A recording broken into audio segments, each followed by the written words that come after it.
જય માતાજી બધાને. અને આજ આપણે કરવાનું છે મિની ફાર્મ તૈયાર કરવાનું છે, જેમાં ઘરને એવું બધું બનાવવાનું છે. તો આપણે પહેલાં તો બધું સાફ કરી નાખ્યું. આપણે જો રોહિતભાઈ અને સુમિતભાઈ બધું સાફ કરે છે ને સુમિતભાઈ ઓર્ડર આપે છે કે અહીંથી સાફ કર, તો રોહિતભાઈ સાફ કરે છે. સાફ કરવાનું ચાલુ છે. ઝાઝા પાંદડા ને એવું બધું પડ્યું હતું તો બધું સાફ કરી નાખ્યું.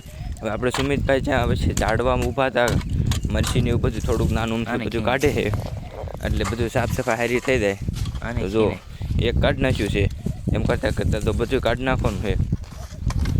હવે ખડબડ છે એ બધું આપણે ધીમે ધીમે બધું કાઢી નાખવાનું છે, અને બધું સાફ સફાઈ કરવાની છે. આપણે અહીં બનાવવાની છે, અહીં આપણે ખેતર બનાવવાનું છે, કૂવો ગાળવાનો છે, અને કરવાનું છે ફાર્મિંગ, બધું જ કરવાનું છે. હવે જો સુમિતભાઈ બધું જો કાંકરાન પાણા ને એવું બધું ઢળે છે, ઢળીને બધું સાઈડમાં નાખતા જાય છે.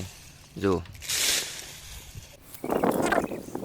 હવે જો સુમિતભાઈ નિશાન મારી દીધું છે. હવે ખેતરનું કામકાજ શરૂ થઈ ગયું છે, ખોદવાનું કામકાજ શરૂ હતું. જ્યાં આમ અમારા રોહિતભાઈને એન્ટ્રી થાય છે. સલામ રોકીભાઈ. પછી હું આવી ગયો કાંઈ કૂવાની તૈયારી કરવામાં, અને ફટાફટ મેં મારી દીધું નિશાન. અને હવે આપણે અહીં ગાળવાનો છે કૂવો. તો એની પહેલાં આપણે થોડુંક નાળિયેર ઉધારવાનું. આપણે નાળિયેર ઉધાર્યું નહીં એટલે લીંબુ મેકીને મારી દીધું. જય હનુમાન દાદા. ફૂટી ગયું લીંબુ, અને હવે કરી દીધું કામ ચાલુ, ને મુહૂર્ત કરી નાખ્યું છે મેં. હવે કૂવો ઊંડો ગાળવાનો છે.